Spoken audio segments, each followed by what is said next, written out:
존경하는 재판장님, 또 재판부 판사님, 1년 가까운 긴 시간 공정하고 현명한 소송 지휘로 충실한 심리를 해주셔서 깊이 감사드립니다.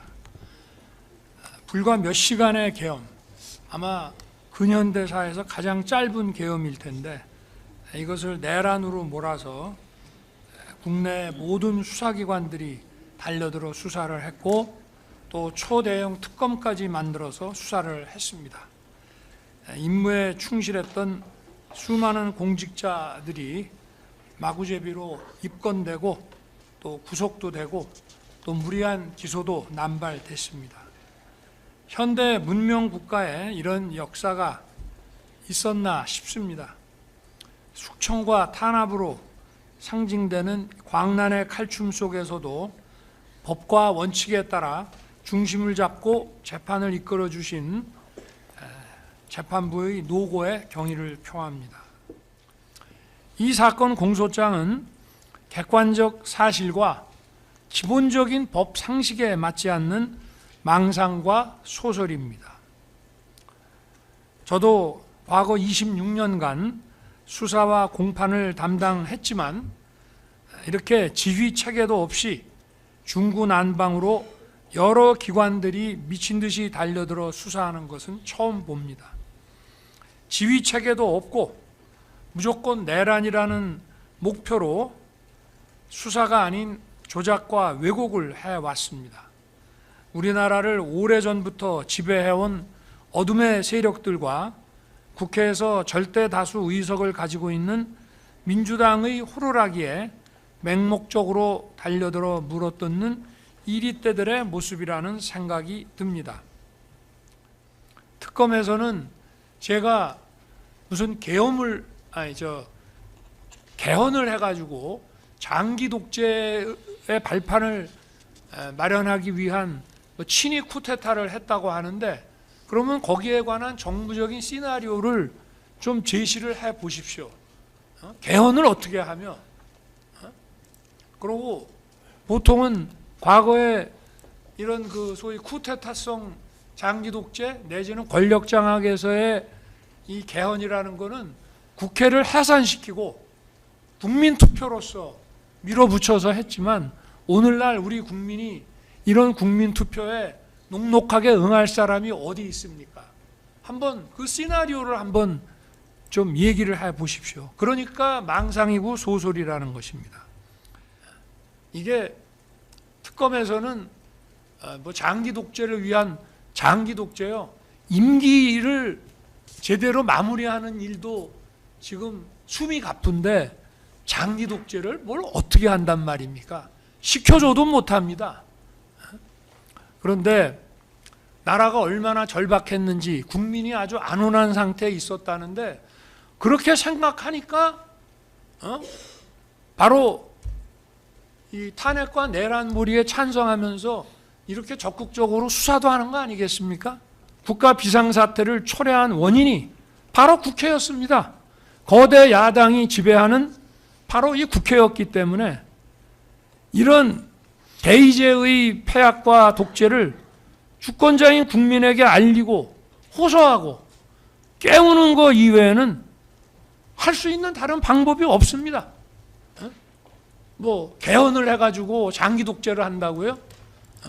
그거 정말 좀 미리 알려주시지 그랬습니까? 어떻게 하는지 좀 배워보게? 저는 그런 생각 해본 적도 없고 우리나라 국민들이 그런 거에 넘어갈 사람도 아니고 우리나라 군이나 경찰이나 그런 거에 휘둘릴 사람도 없습니다. 야당을 다 반국가 세력으로 보느냐? 그거는 저도 모릅니다. 증거가 없어서. 그러나 해온 행동을 보면 그들과 손잡고 연계하고 힘을 합친 것 한두 번이 아니다 이 말입니다. 거대 야당이 헌법상 권한을 남용해서 헌정을 파괴하고 있지만 나는 헌법상 대통령의 국가긴급권을 헌법의 틀 안에서 행사하겠다. 주권자인 국민에게 호소해서 깨우고 각성하게 하겠다. 이런 얘기를 했습니다. 그리고 헌법상 국가 비상사태 선언은 비상계엄 선포입니다. 바로 비상계엄 선포라는 것은 나라가 비상사태에 놓여 있다는 것에 대한 선언입니다. 그리고 나머지 군사 행정적인 것은 바로 헌재가 얘기하는 그 후속 조치입니다. 여기 지금 이 자리에도 와 계시고 뭐 아까 대통령의 뭐 내가 상피곤에서 뭐라고 얘기하고 싶지는 않습니다만은 대통령의 뭐 위법한 지시를 거부했다 하는데 위법한 지시를 한 적도 없고 할 수도 없었습니다. 왜냐? 제가 전화한 시간은 경찰에서 국회의원들을 자유롭게 신원 확인하고 통과시켜주는 그 시간에만 제가 전화한 거고요. 그리고는 1시간 10분 후에 표결 들어가고 전화를 했기 때문에 월담 의원을 잡아라, 체포해라, 뭐 국회의원을 체포해라 그런 얘기를 한다는 자체가 미친 사람 아니고선 할 수가 없는 거죠. 그리고 경찰이나 군이요, 나하고 뭐 내가 옛날 무슨 하나회도 아니고 내가 뭘 믿고 물론 내가 임명한 뭐 장관급, 차관급 공무원이라고 하지만 내가 뭘 믿고 택도 아닌 것을 부탁을 하겠으며 체포하면 그 다음 어떻게 할 겁니까? 자, 저는 김용현 장관이 그 사령관들한테도 계엄 선포를 알려주지를 못했습니다. 왜 그렇게 했느냐? 제가 12월 2일 월요일 날로 예정된 감사원장 탄핵 발의가 무산되면 계엄 선포도 없는 것으로 하자고 했기 때문에 그렇습니다. 실제로 아무 준비한 게 없는데 내 마음 바뀌면 안 하면 되는 것이고 그래서 저 감사원장 탄핵 발의 안 하면 하지 말자 했습니다. 그리고 감사원장 탄핵 발의를 월요일 날 하면 화요일 날 선포한다. 많은 사람들이 그런 얘기를 합니다. 왜 주말에 하던가 국회 회기 끝나면 하지 그랬냐. 아니 할 거면 당당하게 해야죠. 나도 헌법상 권한에 기해서 계엄 선포하면 국회가 계엄 해제 하려면 하라 이겁니다. 그리고 국회가 계엄 해제를 해줘야지. 안 하면 더 할 게 없는데 어떻게 할 거예요? 빨리 좀 하겠습니다. 아마 김용현 장관은 저의 그 계엄 선포 대국민 담화 직전 또는 직후에 국회 출동할 특전사, 수방사 또 선관위에 갈 방첩사령관에게 계엄 얘기를 아마 그때 한 것으로 생각이 됩니다. 이 내란몰이 세력들은 이런 몇 시간 계엄, 이런 대국민 메시지 계엄을 친위 쿠데타라고 합니다. 친위 쿠데타를 이렇게 하는 거 보셨습니까? 여러분들 그 신군부가 하는 그거 뭐 영화 보셨죠? 그 뭐 영화가 사실하고 동기나 이런 데서 좀 차이가 있다라고 하지만 어쨌든 거기서 이런 식으로 합니까? 친위 쿠데타라는 거 어떻게 하는지 알지도 못하고 생각도 해본 적이 없습니다만은 이렇게 방송으로 언론에 알리고 또 사전에 준비 없이 야간 당직 근무자 소수만 데리고 하는 겁니까? 또 친위 쿠데타 한다면 선관위는 왜 갔습니까? 아니 사태를 아예 장악하고 나중에 가도 되는 거고 친위 쿠데타라고 하면 당분간 선거할 일도 없는데 선관위를 못 알아갔습니까? 아니 상식이 있으면 생각을 해보십시오. 그래서 망상이라는 겁니다. 국민들이 각자 생계에 바쁘셔서 대놓고 얘기는 안 하지만 상식이기 때문에 다 알고 계십니다. 저는 계엄 선포 전날인 2012년 2월에 공주 민생토론회와 산성시장 방문, 12월 3일 키르기스탄 대통령 공식 방한 행사를 모두 소화했습니다. 친위 쿠데타를 기획했다면은 이런 행사들을 연기했거나 아니면 계엄 선포일을 다른 날로 잡았을 것입니다. 더욱이 국회 회기 중이고 평일이어서 즉시 국회 본회의가 열릴 수 있다는 점을 생각을 하면 본회의를 무력화시키거나 방해할 의도가 만약에 있었다면 왜 이날 하겠습니까? 바보 아닌 이상이야. 저도 이런 메시지 계엄에 대해서 별로 준비할 것도 없고 그리고 뭐 긴장할 이유도 없습니다. 이게 정치 지형을 송두리째 바꾸는 초법적인 조치가 아니라 이런 국정 마비와 헌정 붕괴의 위기 상황을 국민들께 알리고 주권자를 깨우기 위한 조치. 저는 계엄 해제하고 새벽에 관저로 돌아와서 야 그래도 안전사고 없이 그래도 군인들이 잘 참아줘서 참 다행이다. 그러면서 좀 안심하고 휴식을 취했습니다.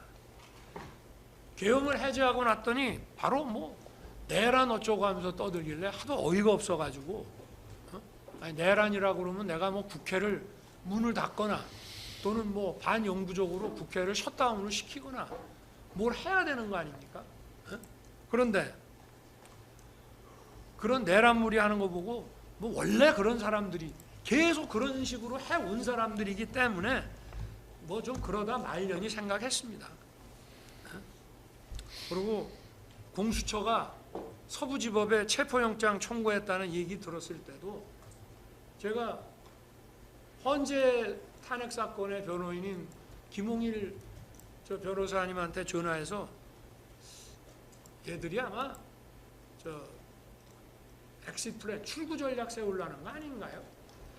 내란죄 수사권이 없으니까 이 영장이 기각되면 이제 경찰이나 뭐 이렇게 해서 넘기려고 하는 거 아니겠습니까? 순진하게 이제 그렇게 생각을 했습니다. 국권문란과 폭동이 안 된다는 것만 헌재에서 잘 설명을 하면 뭐 군인들 중에 일부 구속되고 한 사람들도 있지만 다 정리가 되겠거니 이렇게 순진하게 생각을 했던 것이죠. 그러니까 이런 바보가 어떻게 친위 쿠데타를 합니까? 친위 쿠데타 할 정도 되면은 눈치가 빨라야죠. 정치적 후각이 뛰어나야죠. 그렇지만 탄핵 반대 여론이 높아지고 국민들이 또 국가의 위기 상황에 대해서 계몽됐다면서 응원해 주는 걸 보고 아 내가 울린 비상벨이 그래도 효과가 있구나. 결국은 국민들을 깨우고 청년이 제대로 정신 차리고 알게 되면 나라는 구할 수 있다고 저는 생각을.